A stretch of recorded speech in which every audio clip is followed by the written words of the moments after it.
கதைகள். கதையோட தலைப்பு மாமியாரின் காரசார ஆம்லெட். வாங்க கதைக்குள்ள போகலாம். கல்பனா ராமசாமிக்கு ஒரே ஒரு செல்ல மகன். அவங்க பேரு ராஜா. அவங்களுக்கு இப்போதான் புதுசா கல்யாணம் ஆகியிருக்கு. ஒரு 3 மாசம்தான் ஆகுது. ராஜாவோட மனைவியோட பேரு ராகினி. ராஜாவோட அம்மா கல்பனா ராஜாவுக்கு எப்படா கல்யாணம் பண்ணி வைக்கிறதுன்னே நினச்சிட்டு இருந்தாங்க. ஒரு அழகான பொண்ணை பார்த்து தான் கல்யாணம் பண்ணி வைக்கணும்னு நினச்சிட்டே இருந்தாங்க. அதே மாதிரி ரொம்ப அழகான பொண்ணு தான் இந்த ராகினி. அது எப்படியோ ஒரு வழியா நல்லபடியா கல்யாணமும் முடிஞ்சிருச்சு. இப்போ கொஞ்சம் திருப்தியா இருக்கு. அதுலேயும் வேற கல்பனாவுக்கு கொஞ்சம் பொறாம. நம்மளை விட இவ அழகா இருக்கிறாளே, நிறமா இருக்கிறா, மேக்கப் எல்லாம் போட்டிருக்கிறாள்ல, அதனால தான் என்னமோ இருக்கும் போல இருக்கு. நம்ம இயற்கையாகவே அழகா இருக்கிறோம். ஆனால் அவகிட்ட தெரிஞ்சுக்கணும். அப்போதான் நாமளும் வெளியில் போகும்பொழுது மேக்கப் எல்லாம் போட்டுட்டு அவளை விட அழகாக போக முடியும். மாமியாரா இவ்வளவு இளமையாக இருக்கிறாங்க அப்படின்ட்டு அவள்கிட்ட கேட்கணும். அந்த அளவுக்கு நாம் இளமையாக இருந்துக்கணும். இனிமேல் கொஞ்சம் கொஞ்சமாக வேலைகளையும் குறைச்சிக்கணும். அப்போதான் நம்ம இன்னும் இளமையா தெரியும், அழகா இருப்போம். புது மருமகனா மட்டும்தான் கெத்தா என்ன? அப்படியெல்லாம் ஒன்றும் இல்லையே. புது மாமியார்னா சும்மாவா? இப்போதான் எனக்கு 42 வயசே ஆகுது. இப்போ கூட என் பையனுக்கு நான் கல்யாணம் பண்ணி வச்சுட்டேன் அப்படின்னா யாருமே நம்ப மாட்டாங்க. அவ்வளவு இளமையாத்தான் இருக்கிறேன். ஆனாலும் எனக்கு அவளை பார்க்கும் பொழுது இன்னும் நான் இளமையா இருக்கணும்னு தோணிட்டே இருக்குதே. எல்லா ரகசியத்தையும் கேட்டு வாங்கிக்கணும். அப்போதான் நம்ம மினுமினுன்னு இருக்க முடியும் அப்படின்ட்டு நினைக்கிறாங்க. அப்போ உடனே அவங்க பக்கத்துல உட்கார்ந்துருக்கிற கணவன் ராமசாமி, அடியே கல்பனா, கல்பனா, நானும் உன்னை அப்பத்துல இருந்து கூப்பிட்டுட்டே இருக்கிறேன். நீயும் ஒரே இடத்த பார்த்துட்டு ஏதோ யோசனையிலே இருக்கிறியே, அப்படி என்னதை தான் யோசிச்சுட்டு இருக்கிற? என்னாச்சு உனக்கு? ஏய் கல்பனா, கல்பனா அப்படின்ட்டு கூப்பிடுறாங்க. உடனே இந்த கல்பனாவும், என்னது கூப்பிட்டீங்களா? நான் கவனிக்கல, ஏதோ யோசனையில் இருந்தேன்.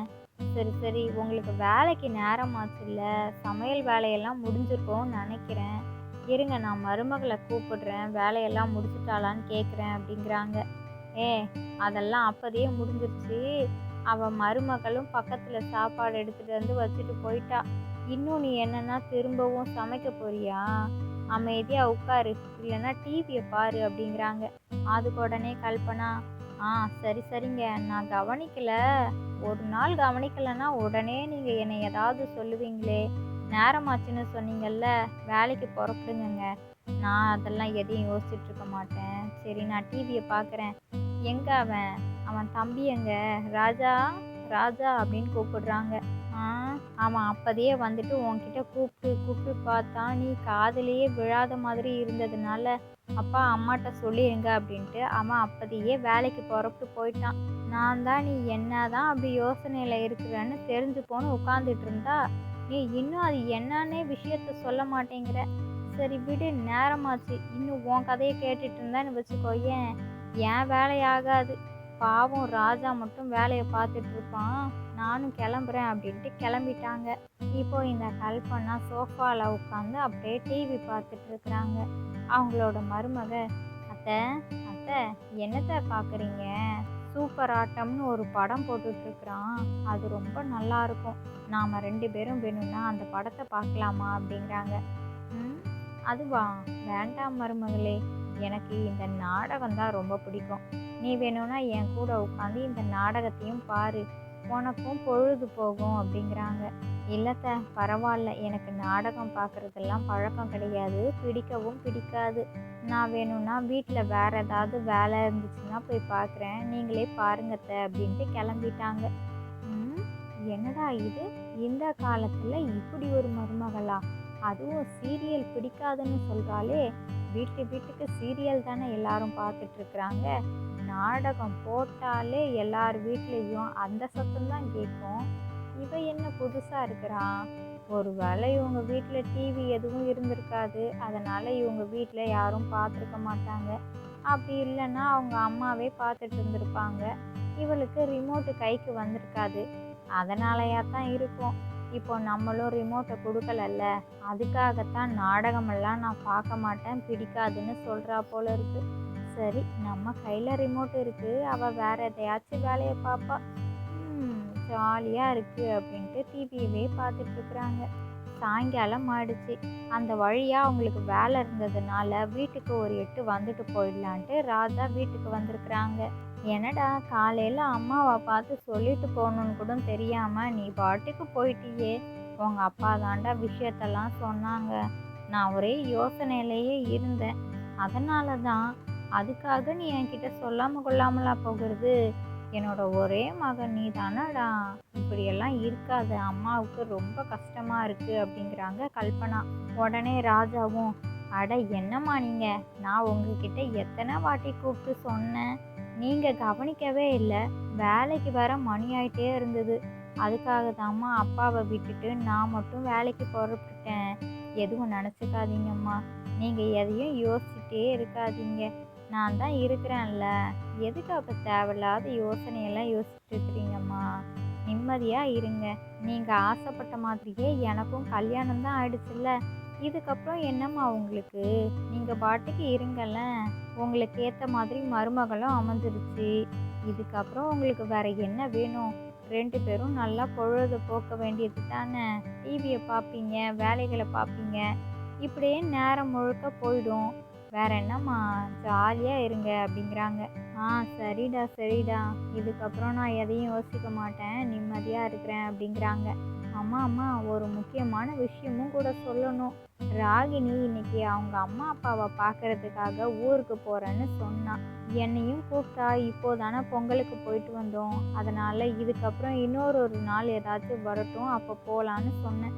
சரி நீ வேணும்னா போயிட்டு வான்னு சொன்னம்மா, நான் தான் போக முடியல, அவளாச்சும் போயிட்டு வருவாள்ல, ஒரு 4 நாளைக்கு இருந்துட்டு வரட்டும், உங்ககிட்ட வந்து கேட்டான்னா நீங்கள் அவளை அனுப்பி வைங்கம்மா, கல்யாணம் ஆகி கொஞ்ச நாள் தானே ஆகுது, அவளுக்கும் அவங்க அம்மா அப்பாவை பார்க்காம இருக்கிறது ஒரு மாதிரியாக இருக்கும், போயிட்டு வந்தான்னா எதுவும் தெரியாது, அதனால தாம்மா சொல்கிறேன். அதுக்கு கல்பனா சொல்கிறாங்க, ஓஹோ அப்படியாடா, என்கிட்ட விஷயத்தெல்லாம் இன்னும் சொல்லலை, சொன்னான்னா நான் பார்த்துக்கிறேன் அப்படிங்கிறாங்க. சரிம்மா சரி, போயிட்டு வரேம்மா, ராகினி நான் போயிட்டு வரேம்மா அப்படின்ட்டு கிளம்பிட்டாங்க. உடனே இந்த கல்பனா, அட கடவுளே, இன்னைக்கு காலையில் தானே நான் யோசிச்சுட்டு இருந்தேன், இதுக்கப்புறம் எனக்கு வேலையெல்லாம் இருக்காது, நிம்மதியாக இருக்கலாம், எல்லா வேலையும் நம்ம புது மருமகளே பார்த்துப்பான்னு நினச்சேன், அதுக்குள்ளேயும் இன்னைக்கே என்னோட மகன் இப்படி வந்து சொல்கிறானே, சரி சரி, இப்போ தானே கல்யாணம் ஆகியிருக்கு, போயிட்டு வரட்டும், வந்து கேட்டான்னா பார்த்துப்போம், இல்லைன்னா நம்மளா எதையாச்சும் உளறி வச்சிடக்கூடாது அப்படின்ட்டு அமைதியாக உட்காந்துட்டு இருக்கிறாங்க. அப்போதான் ராகினி வராங்க. அத்தை அத்தை, டிவியெல்லாம் பார்த்து முடிச்சிட்டிங்களா, நான் உங்ககிட்ட ஒரு விஷயம் பேசணும் அத்தை அப்படிங்கிறாங்க. என்னதுமா சொல்லு அப்படிங்கிறாங்க. அதுவா அத்தை, நான் ஊருக்கு போயிட்டு வரலான்னு இருக்கிறேன், அவங்களையும் கூப்பிட்டேன், அவங்களுக்கு வேலை இருக்குது, இன்னொரு முறை வரேன்னு சொல்லிட்டாங்க, அதனால் நான் அம்மா அப்பாவை போய் பார்த்துட்டு ஒரு 2 நாளில் திரும்பி வந்துட்டுமாத்த அப்படின்ட்டு கேட்குறாங்க.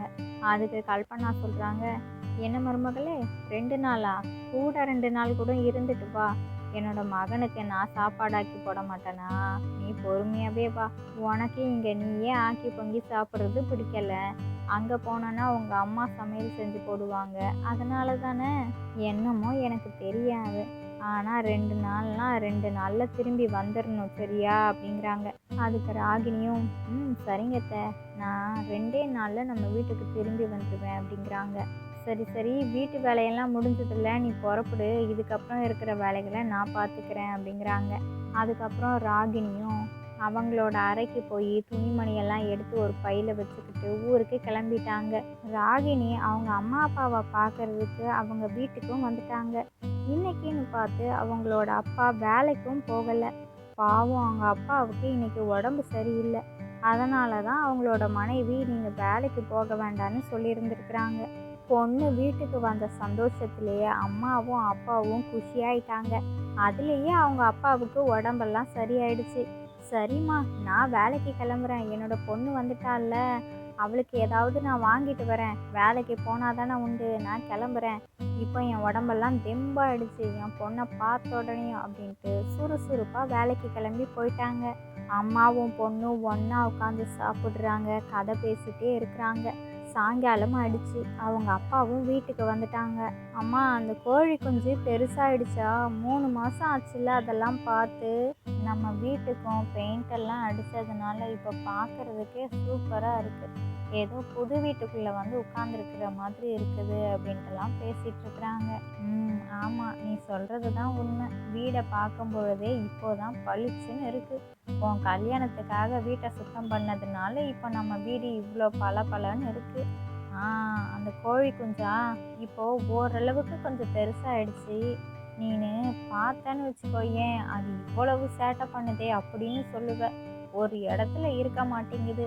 அதனால் ஒரு கூடையை கவுத்தி போட்டு அந்த கூடைக்குள்ளே போட்டு வச்சுருக்கேன். அது பாட்டுக்கு உள்ளேயே அலையுது.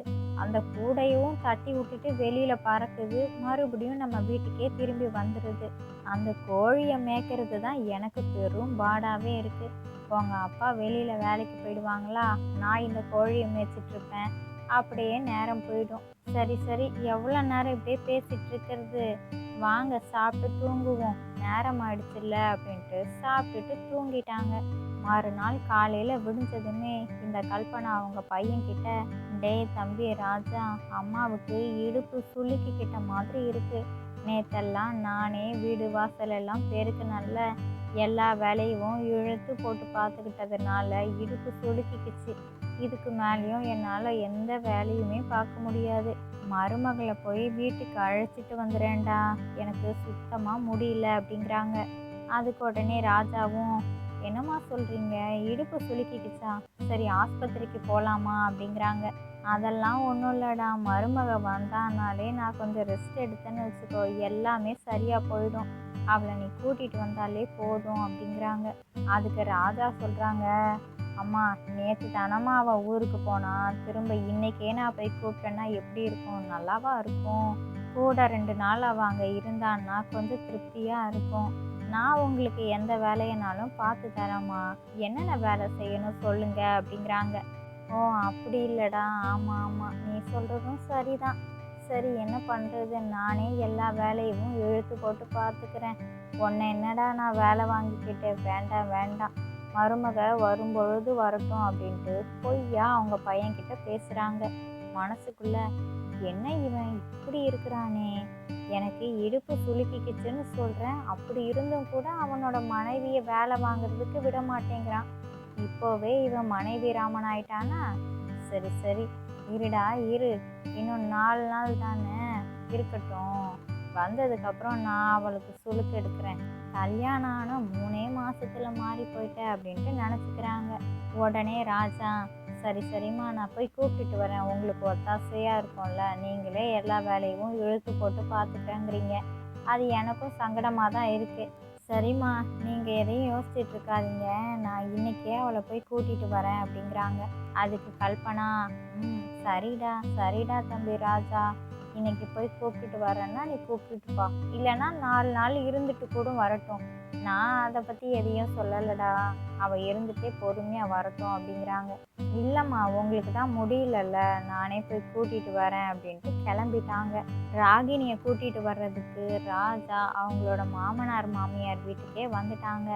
ராகினியோட அம்மாவும் அப்பாவும் வெளியில் போயிருக்கிறாங்க. ராகினி மட்டும் வீட்டில் தனியாக இருக்கிறாங்க. ராஜாவை பார்த்த ராகினி, என்னங்க நீங்களே வந்திருக்கிறீங்க திடுதிப்புன்னு? நானே வரதா தான் சொல்லியிருந்தேன். சரிங்க, நீங்கள் வந்தது ரொம்ப சந்தோஷமாக இருக்குது. அம்மாவும் அப்பாவும் உங்களை பார்த்தாங்கன்னு வச்சுக்கோங்களேன், என்னை விட அவங்க தான் ரொம்ப சந்தோஷப்படுவாங்க. வந்து உட்காருங்க வாங்க அப்படின்ட்டு கூப்பிட்டு உட்கார வைக்கிறாங்க. அதுக்கப்புறம் ராஜா சொல்கிறாங்க, இல்லை ராகினி, இன்னைக்கு நான் உன்னை கூட்டிகிட்டு போகிறதுக்காக தான் வந்தேன்.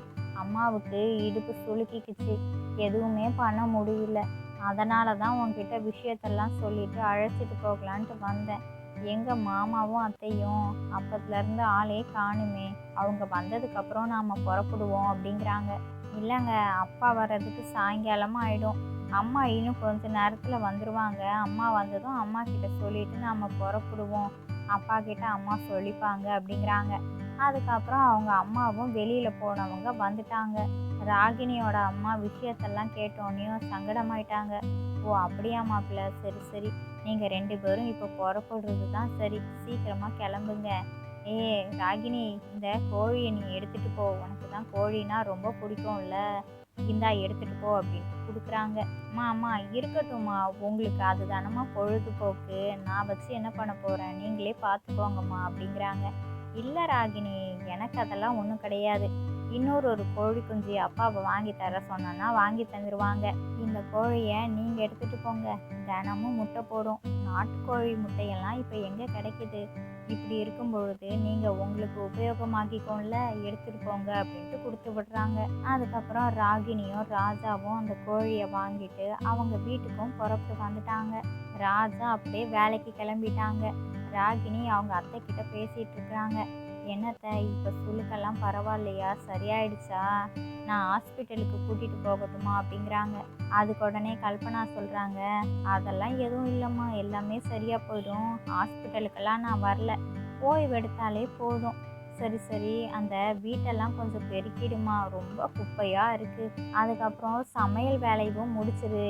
ஆமாம், அந்த கூடையில் என்ன கோழியா, யார் கொடுத்தது, எங்கேருந்து வரும்போது வாங்கிட்டு வந்தீங்களா அப்படின்ட்டு கேட்குறாங்க. அதுக்கு ராகினி சொல்கிறாங்க, ஆமாத்த, கோழி தான், அம்மா தான் கொடுத்து விட்டாங்க, தினமும் முட்டை போடுன்ட்டு. இந்த கோழியை நானே வளர்க்க போகிறேன்ட்ட. அதுக்கப்புறம் சாப்பிட்றதுக்கு பலகாரமெல்லாம் செஞ்சு வச்சுருந்தாங்களா, அதையும் கொடுத்து விட்டுருக்குறாங்க. இந்தாங்க சாப்பிடுங்க அப்படின்ட்டு எல்லாத்தையும் எடுத்து வைக்கிறாங்க. கூடையில் உட்காந்துட்டு இருந்த கோழி பறந்து வந்து கல்பனா தலையிலேயே வந்து உட்காந்துக்குச்சு. ஏய் ஏய் ஷூ, போ போ அங்கிட்டு. ஏ ராகினி, இந்த கோழியை எடு, எனக்கு பயமாக இருக்குது. என் தலையை எதுவும் அசிங்கம் பண்ணிடாம, இன்னைக்கு தான் தலைக்கு குளிச்சேன்னு, இப்போ தான் குளிச்சுட்டு வந்து உட்கார்ந்துருக்கிறேன். எனக்கு இந்த கோழியெல்லாம் வளர்த்து பழக்கமே கிடையாது. வீட்டெல்லாம் அழுக்கு பண்ணிடாம, சரியா? நீ தான் சுத்தம் செய்யணும், நீ தானே வாங்கிட்டு வந்திருக்கிற, நீ தான் இந்த கோழியை கவனமாக கவனிச்சுக்கணும். முட்டைலாம் போட்டுச்சுன்னா பத்திரமா எடுத்து வை, சமையலுக்கு பயன்படுத்திக்கலாம் அப்படிங்கிறாங்க. சரி சரி, சீக்கிரம் ராகினி, இந்த கோழியை என்னோட தலையிலேருந்து தூக்கு, எவ்வளவு நேரம் என் தலையிலேயே நின்றுட்டு இருக்குது, கொஞ்சம் கூட அதுக்கு பயமே இல்லை போல இருக்கு. தூக்கு, சீக்கிரமா தூக்கு, எனக்கு தலை வலிக்கிற மாதிரி இருக்குது, நகத்தை வச்சு அப்படியே கீறி விடுது, தூக்குமா சீக்கிரம் அப்படிங்கிறாங்க. உடனே அந்த கோழி பறந்து வந்து ராகினியோட மடியில் வந்து உட்காந்துக்குச்சு. ராகினியும் அதுக்கப்புறம் அந்த கோழியை தூக்கிட்டு போய் கூடையில் உட்கார வச்சுட்டு வராங்க. இவங்க எல்லாரும் ஒன்றா உட்காந்து சாப்பிட்றாங்க. அதுக்கப்புறம் பாவம் கோழி இன்னும் சாப்பிட்ருக்காதுல்ல, அதுக்காக நாம் பால் கொடுக்கலாம் அப்படின்ட்டு ஒரு கிண்ணத்தில் பால் எடுத்துகிட்டு போய் அந்த கோழிக்கு ரொம்பவே பாசமாக கொடுக்குறாங்க. கோழியும் நல்லா வயிறு நிறையா பாலெல்லாம் குடிச்சிருச்சு. அதுக்கப்புறம் அழகாக அந்த கோழியை தூக்கிட்டு வந்து கூடையில் வச்சுட்டாங்க. கோழியும் நல்லா தூங்கிருச்சு. சாயங்காலமே அந்த கோழி கூடையிலேருந்து பறந்து வந்து அவங்களோட தோட்டத்துக்குள்ளே விளையாடிட்டு சுற்றிட்டு இருக்குது.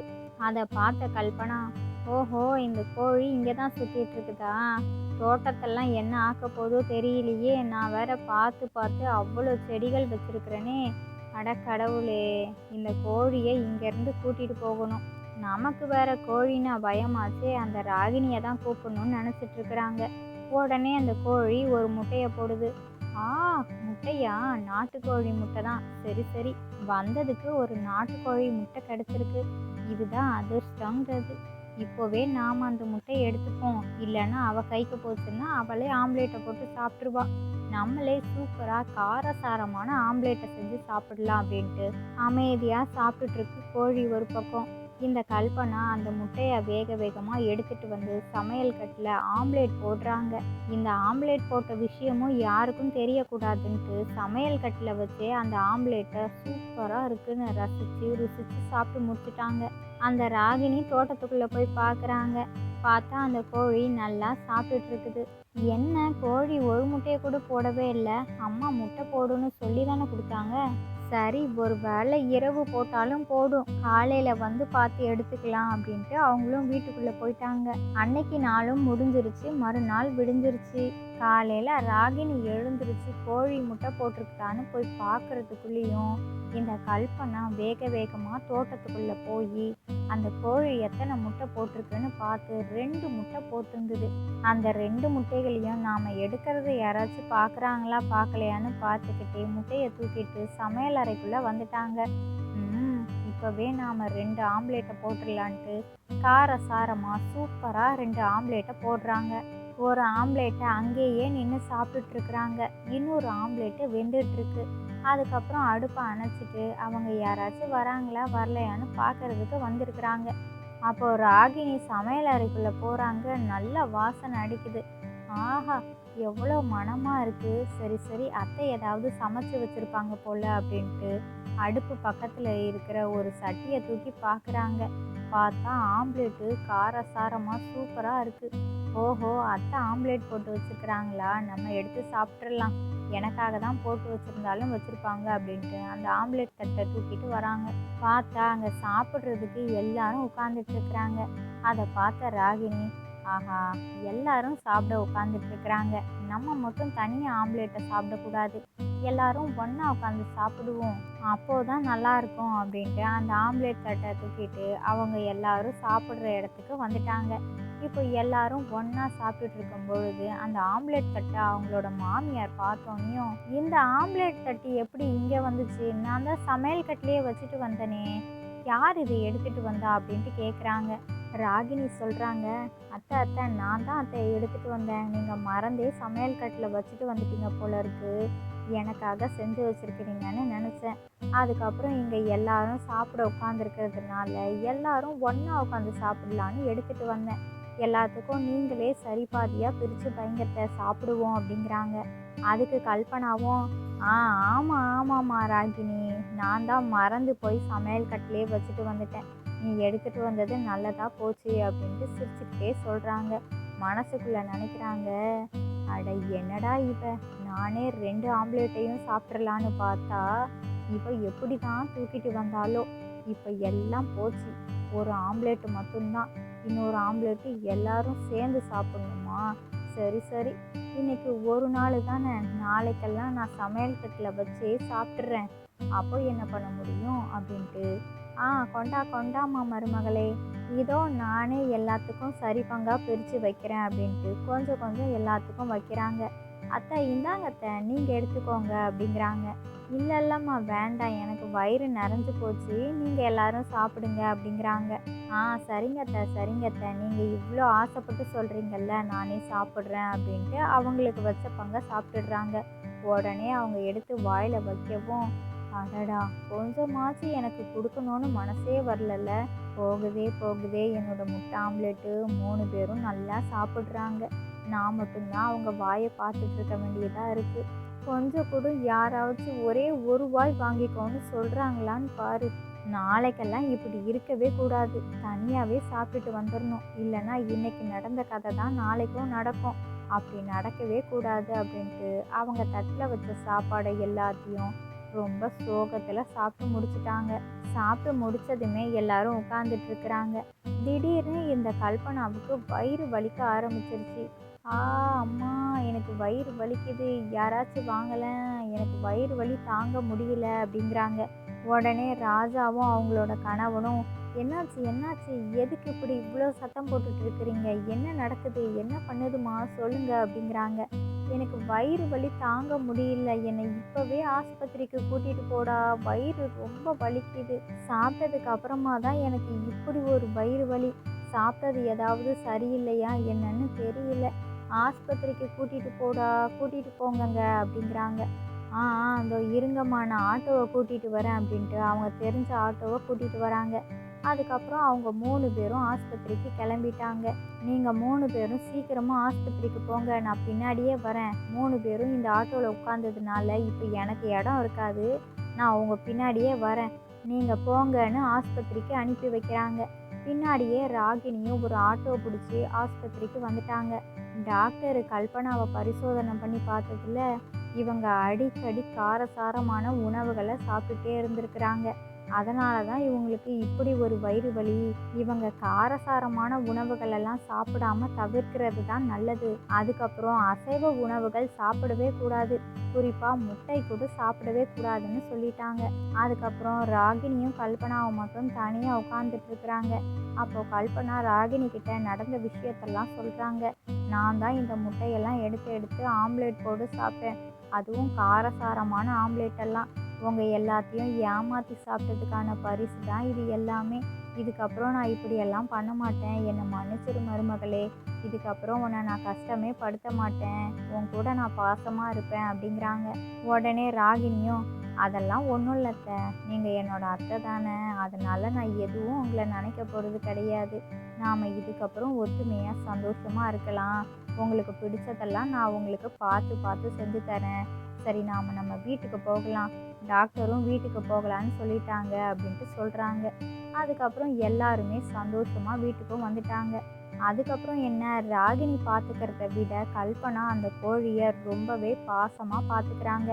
குடும்பத்தோட எல்லாருமே சாப்பிட்ணுன்ட்டு ஒவ்வொரு முட்டையும் பார்த்து பார்த்து எடுத்துகிட்டு வந்து, இங்கே பாரு மருமகளே, எவ்வளோ முட்டை கோழி போட்டிருக்கு பாரு, இனிமே எல்லாருமே எல்லாத்துக்கும் பிடிச்ச மாதிரி முட்டையில் ஆம்லேட்டு வேக வச்சு, அதுக்கப்புறம் முட்டை பொடி மாசு, குழம்பு, கிரேவின்னு எல்லாமே செஞ்சு சாப்பிடலாம், சந்தோஷமாக இருக்கலாம் அப்படிங்கிறாங்க.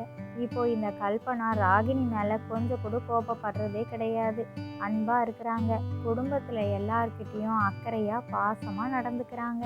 ராகினியும் அவங்க அத்தைக்கு பிடிச்சது எல்லாமே பார்த்து பார்த்து பண்ணுறாங்க. அவங்களுக்கு மேக்கப் பண்ணுறது ரொம்ப பிடிக்கும்னு தெரிஞ்சிடுச்சு. அதனால் அவங்களுக்கு அவங்க எப்படி மேக்கப் பண்ணிப்பாங்களோ அதே மாதிரி அவங்க அத்தைக்கும் மேக்கப் எல்லாம் பண்ணி விடுறாங்க. குடும்பத்தோட ரொம்ப சந்தோஷமாக இருக்கிறாங்க. உங்களுக்கு உங்களோட குடும்பத்தை ரொம்ப பிடிக்குமா? லைக்கை தட்டி விடுங்க, சப்ஸ்கிரைப் பண்ணி விடுங்க. எல்லார் கூடயும் ரொம்ப ஒத்துமையாக இருங்க, வாழ்க்கை ரொம்பவே அழகாக இருக்கும். குடும்பங்கிறது பொக்கிஷம் மாதிரி, அதை நம்ம தான் ரொம்ப அழகான முறையில் கையாளணும்.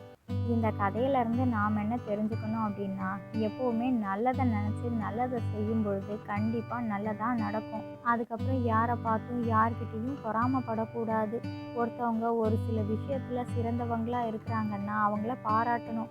அதை தவிர்த்து அவங்கள எப்படி தான் நாம் கீழே இழுத்து விடலாம் அப்படின்ட்டு நினைக்கக்கூடாது. அதுக்கப்புறம் இன்னொரு விஷயம் என்னென்னா, எப்போவுமே தப்பு பண்ணிகிட்டே இருக்கிறோன்னா கண்டிப்பாக நம்மளே மாட்டிப்போம். அதனால் தவறுகளை செய்யக்கூடாது. தவறுகள் செஞ்சுருந்தாலும் அதை நாமளே சொல்லிடணும். அப்போது தான் அதுக்கான மன்னிப்பு கிடைக்கும். இந்த கதை பிடிச்சிருந்தா லைக் பண்ணுங்கள், ஷேர் பண்ணுங்கள், உங்களோட கருத்துக்களை கமெண்ட் பாக்ஸில் கமெண்ட் பண்ணுங்கள். இது மாதிரி சுவாரஸ்யமான கதைகள் எல்லாம் பார்க்கணுமா? ப்ளீஸ் நம்மளோட சேனலை சப்ஸ்கிரைப் பண்ணுங்கள். நிறையா பேர் சப்ஸ்கிரைப் பண்ணாமலேயே பார்த்துட்ருக்குறீங்க, சப்ஸ்கிரைப் பண்ணிக்கோங்க. இதோட இன்னொரு சுவாரஸ்யமான கதைகள் வீடியோவில் பார்க்கலாம். ஓகேவா?